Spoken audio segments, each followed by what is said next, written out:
দর্শক, আপনারা জানেন যে সাতক্ষীরার ভোমরা স্থলবন্দরে জ্বালানি যে সংকট চলছে, এই সংকটে আমদানি পণ্য পরিবহন কিন্তু ব্যাহত হচ্ছে, এতে নষ্ট হচ্ছে পচনশীল পণ্য। এ নিয়ে আমরা আরও জানতে চাই। আমাদের সহকর্মী গাজী ফরহাদ আমাদের সঙ্গে যুক্ত আছেন। ফরহাদ, এই যে জ্বালানি তেলের সংকটের প্রভাব আসলে এই বন্দরে কেমন দেখছেন, বিস্তারিত তথ্য জানাবেন আমাদেরকে। প্রভাব কিন্তু সাতক্ষীরা ভোমরা স্থলবন্দরে পড়েছে। এর কারণে কিন্তু বন্দরের সব কয়টি সেক্টরেই এর প্রভাব আমরা লক্ষ্য করেছি। কারণ স্থলবন্দর তো মূলত আমদানি রপ্তানি কার্যক্রমের উপরেই নির্ভরশীল। এখানে 4টা শ্রমিক সংগঠন রয়েছে, সেখানে প্রায় 3000 শ্রমিক রয়েছে। তাদের কাজেরও কিন্তু প্রভাব পড়েছে এই বন্দরে। আমার পেছনে যে দীর্ঘ লাইন দেখছেন, এখানে কিন্তু এই বন্দরে খালাসের অপেক্ষায় এই শত শত গাড়িতে করে মালামাল এসেছে। তারা ভারত থেকে এই পণ্যগুলো এসেছে, তারা খালাস করতে পারছে না। তার কারণ হচ্ছে বাংলাদেশি যেসব ট্রাক কি পরিবহনে করে এই পণ্যগুলো নিয়ে যাবে, সেই পরিবহনের সংকট দেখা দিয়েছে। এখন পরিবহনের সংকট দেখা দেওয়ার যে কারণ, আমরা এখানে এসে কথা বলে যেটা জানতে পেরেছি, তার কারণ হচ্ছে যে এখানকার যারা পরিবহন ব্যবসায়ী রয়েছে, তারা আমাদেরকে যেটা জানিয়েছে, তারা তেল পাচ্ছেন না ঠিক মতো।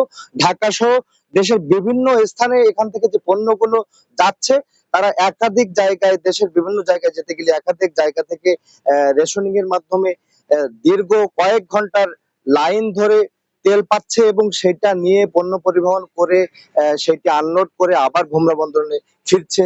তারপরে আবার নতুন পণ্য নিয়ে আবারও যাবে। এই যে সময়, এই সময়ের মধ্যেই কিন্তু তারা আসতে পারছে না। আমি এই ভোমরা এলাকায় আসার আগেই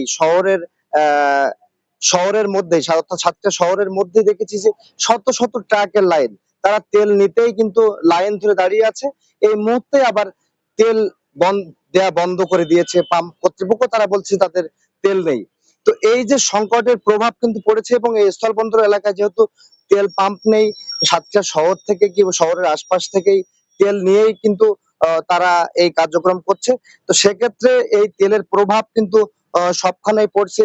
এখানের ব্যবসায়ীরা যেটা বলছিল যে তারা যে কাঁচামাল গুলো আমদানি করছিল, সেই কাঁচামাল গুলো দীর্ঘক্ষণ এই বন্দরে খালাসের অপেক্ষায় থাকার কারণে সেগুলো পচে যাচ্ছে, যে কারণে তারা কিন্তু এই কয়েকদিন হলো কাঁচামাল আমদানিও করছে না। তো এই ছিল সাতক্ষীরা থেকে আমার কাছে সর্বশেষ।